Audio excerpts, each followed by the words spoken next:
Hello everyone and welcome back to Football Manager 2018 and the second part of this experiment where we're taking a look at what would happen if you had the 95-96 season database loaded into Football Manager 2018. So we've gone 20 years or over 20 years into the past in this experiment, and as you can see on the screen, the very first season, as we saw last time, Manchester United came out as champions, 24 points clear of Aston Villa, Arsenal and Everton in there, and the original second place finishers, Newcastle, way down in 8th place.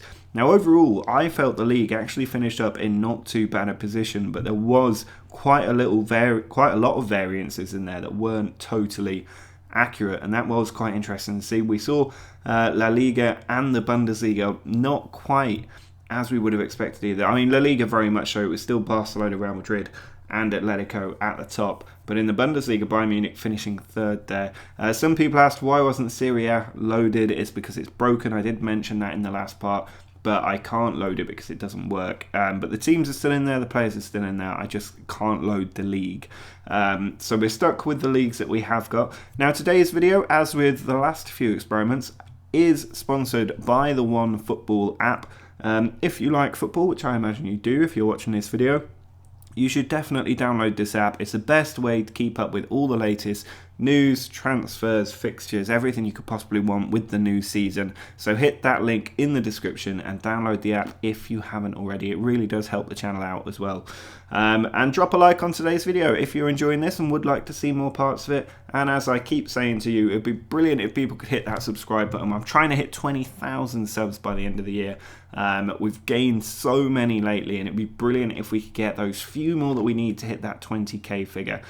So do hit that subscribe button if you haven't. Now what we're going to do today is go forward 2 years into the future and then have a look at how the league has developed over those 2 years, the transfers, the other leagues as well, and we're just going to get a general picture of what is going on in world football. And interestingly, it's going to be quite strange to see some of the teams coming up from the Championship into the Premiership, what their makeup is, what their resources like, and how they can compete with some of these teams. Now one thing I didn't check last time is if the likes of Lionel Messi is actually in the game, and you can see he's not. Oh, he might be in the game actually. Lionel Messi, is he in the game? He is, but he is retired.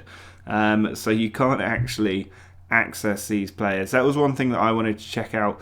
His history completely removed from the game as well, although he is a member of staff allegedly. So that'll be interesting as well to see how all of that develops. But let's go forward 1 year into the future and see the makeup of the league.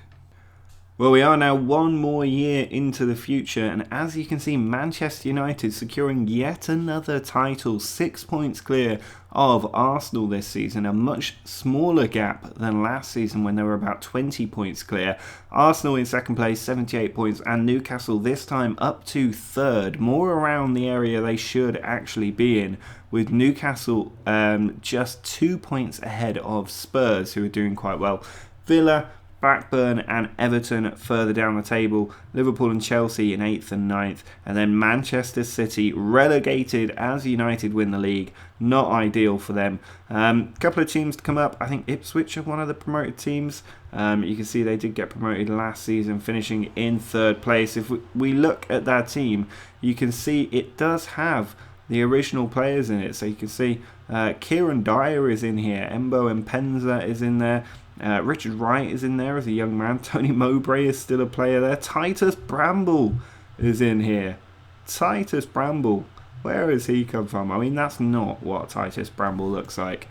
We can all be sure of that, but he is an absolute legend of the game now back in the Premier League. George Burley in charge of the club as well.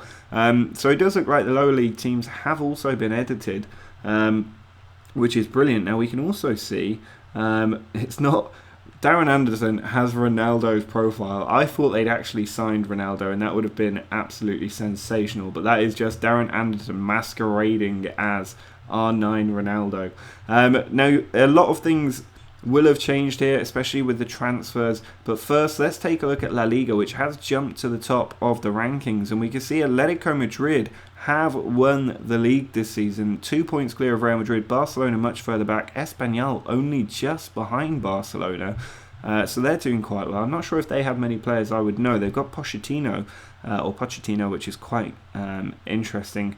Other players in here, not too many that are all that familiar to me. It might be more familiar to some of you guys. Do let me know if you do recognise these players. But they've got 56 and 54 million pound players here. Ismail Uziaz and Miguel Angel Benitez as well, the Paraguayan. So some value in that team. But at the moment it looks like top scorer was Martin Palermo. Second place, Dennis Bergkamp has moved to Real Madrid. A £66 million transfer there. Got a lot more goals for Real Madrid than he did when he was at Arsenal. Average rating, Dennis Bergkamp at the top of that, Raul up there as well. He had a couple of games here, 17 in 35 and then 20 in 36 this season. So with Bergkamp and Raul up there, they've done incredibly well. If we just have a look at the other leading goal scorers in the league, you can see Juan Pizzi up there as well. Morientes is there for Zaragoza, so he's still a wonder kid at this point, but he's getting plenty of goals in the league. Other players down here, not too many that I do recognise, to be honest. Ernesto Valverde is there though, so interesting in terms of those. If we look at the assists, you can see at the top of the league, Juan Vizcaino, I assume. Robert Yanni is there. Michael Laudrup with 13. Miguel Angel Benitez, who we looked at a minute ago, is also there. And then looking at the most player of the match is Dennis Bergkamp and Raul sharing that honour between them. Gabriel Batistuta up there as well. Barcelona nowhere near as many players at the top as they had before. And if we just have a quick look at the transfers that have taken place, you can see Bergkamp at the top there. It was actually Barcelona who made most of the transfers, bringing in Batistuta from Fiorentina, Giovanni van Bronckhorst from Feyenoord as well. That's a very accurate transfer to have been made.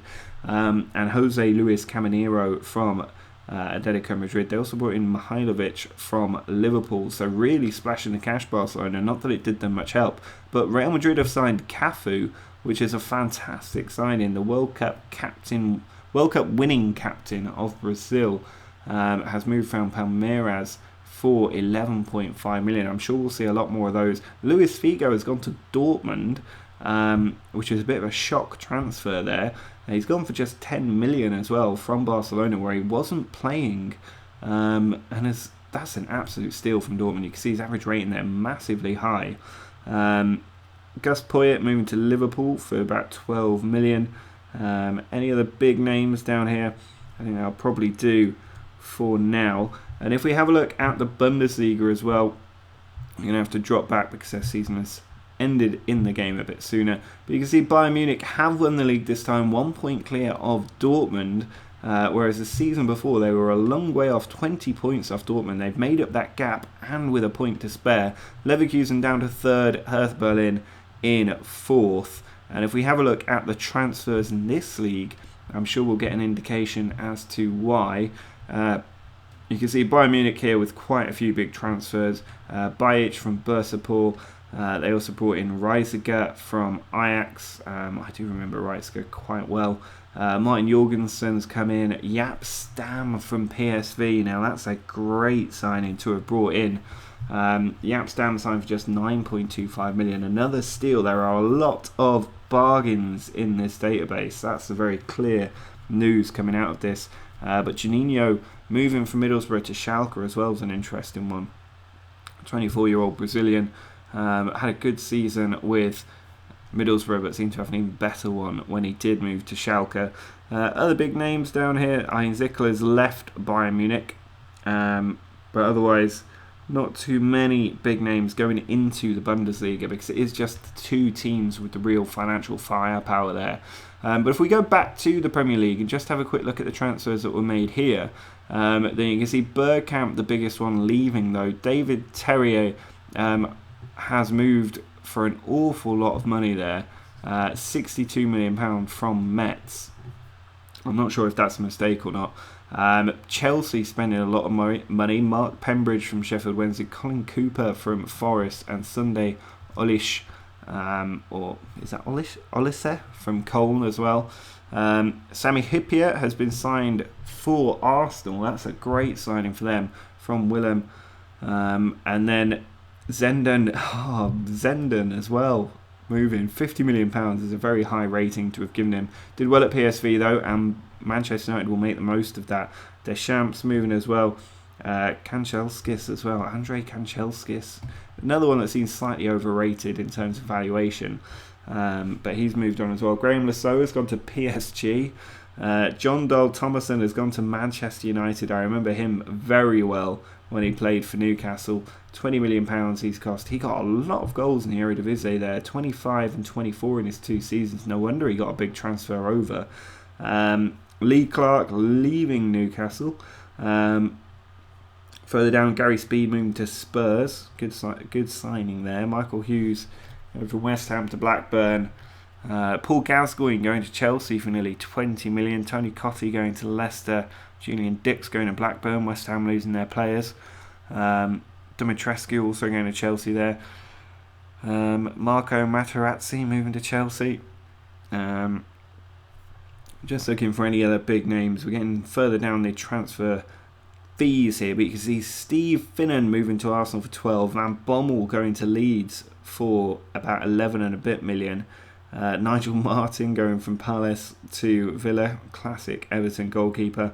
And further down, not too much. Mark Bosnich and John Monker getting moves. Ronald Koeman moving to Liverpool. He's now 34 years old.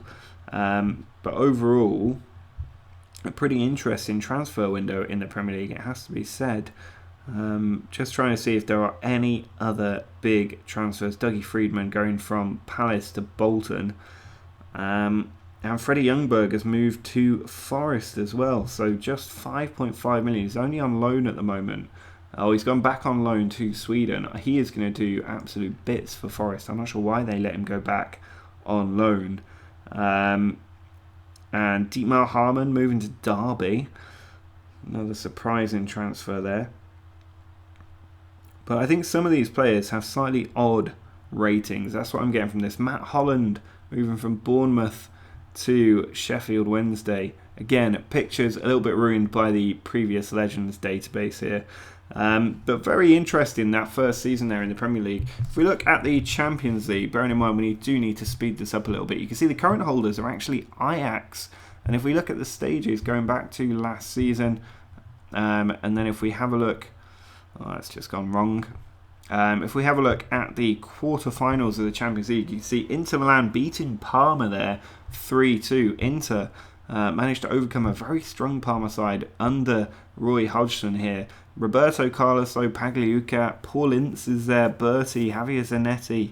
It's a very, very strong Inter Milan team, and they are going to be very successful as a result of that. Parma getting knocked out. PSG are doing surprisingly well. I don't know if that's because they've got the current finance, and so they're able to bring these players in, but you can see they've got Yuri Djorkaeff at the club, who was at the club originally, and he is getting bags of goals. Roy Mackay as well, the Dutchman up front, getting 23 in 38, and I think they do still have that massive amount of money in FM18 because they've got Veron as well, signed on a free actually.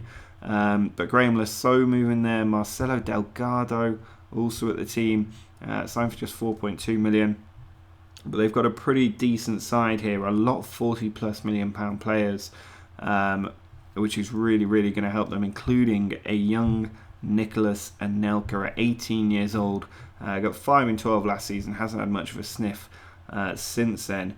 But PSG doing very, very well. Ajax knocking out Arsenal. Obviously, you would expect Ajax to be doing very well with the team they've got. Overmars, Kluivert, Rivaldo at the club as well. Rivaldo joining for 6.25 million from Palmeiras. That is a steal and a half. Jari Litmanen down here as well. Nwaku Kanu, Edwin van der Sar.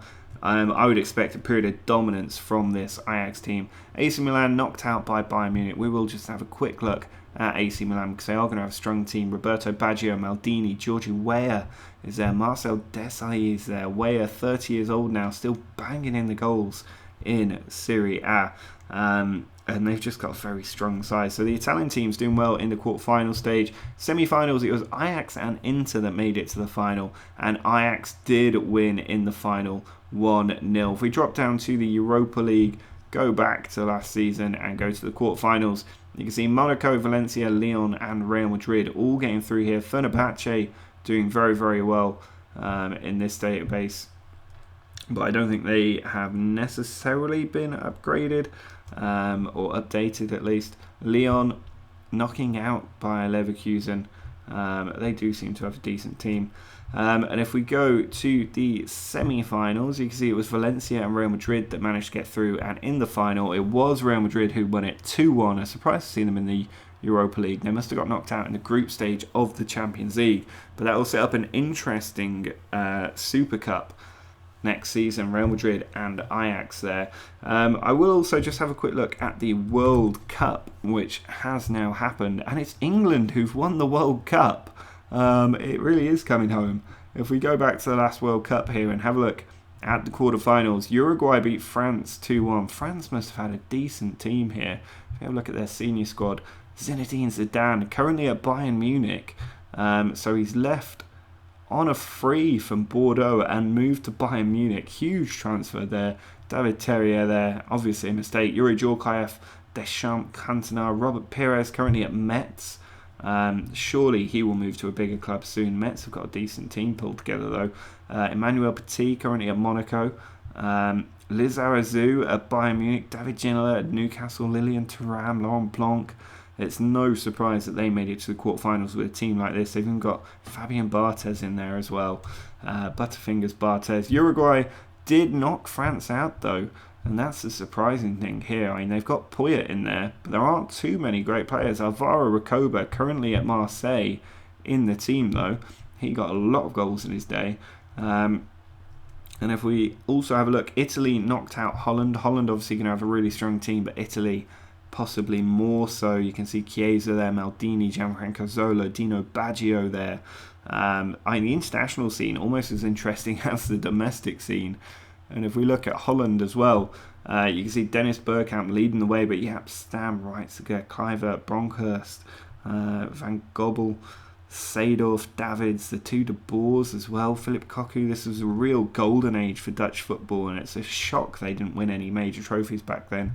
Germany, I think, probably still, I don't know why I haven't fixed the German squad, but there you go.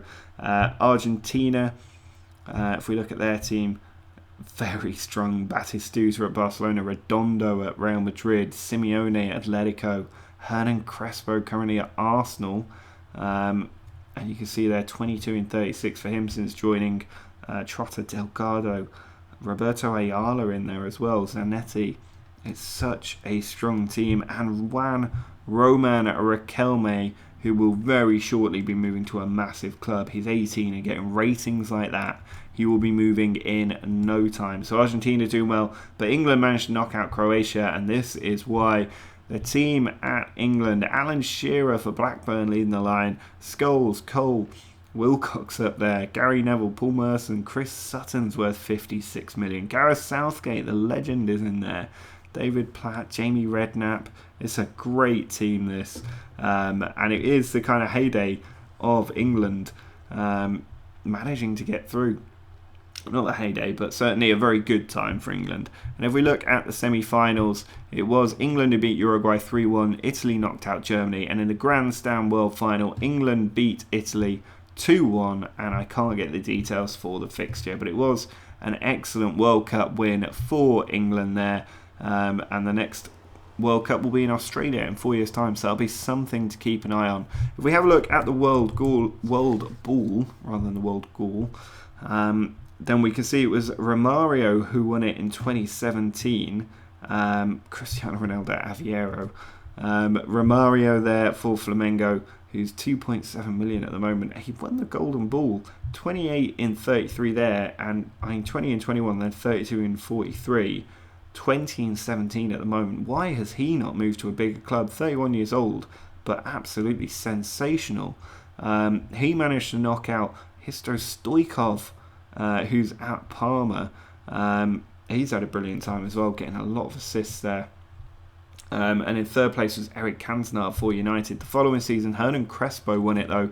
31 in 39 for him. Romario knocked into second place. And Giuseppe Signori, who's not a player I would recognise, doing brilliantly for Lazio, getting an awful lot of goals, performing very, very well. So interested in the way the World Golden Ball has played out there. We can also just check on the Footballer of the Year, no change there. World Player of the Year, no change there. And the World Team of the Year. This season you can see Crespo leading the line, Batistuta, Djorkaeff, Lombardo, Rivaldo, Caminero, Brehma, Hierro, Adams, Angloma and Pagliuca there. Brilliant bench as well. And if we go to the season before that, you can see Romario, Bebeto, Stoichkov, Gianfranco Zola at Parma. Maradona still at Boca, or I imagine he's still at Boca. No, he's retired now. So we have lost Diego Maradona, but Lombardo doing well for Juventus, and Pagliuca in goal. Schmeichel, the backup keeper, but Raul and Romario on the bench for a second year in a row. So an interesting kind of overview. If you look at the overall transfers, not too much of interest there at the moment. But it's been... I'm finding this really enjoyable. If there are things that you want to see, do let me know down in the comments. Now, this video has run on a little bit long, so I looked at a lot more than I expected, especially with the World Cup. So I'm not actually going to go into the second year this time around. I'm going to save that for the next time, where we'll go 2 years into the future there. Possibly even 3 if you're lucky. Let me know how you want this to progress down in the comments, and let me know what you want to see. If there are players you want me to look for, just let me know down in the comments. Leave your little mark down there, and also make sure to like this video if you would like to see another part, and of course do please hit that subscribe button. But until next time, see ya.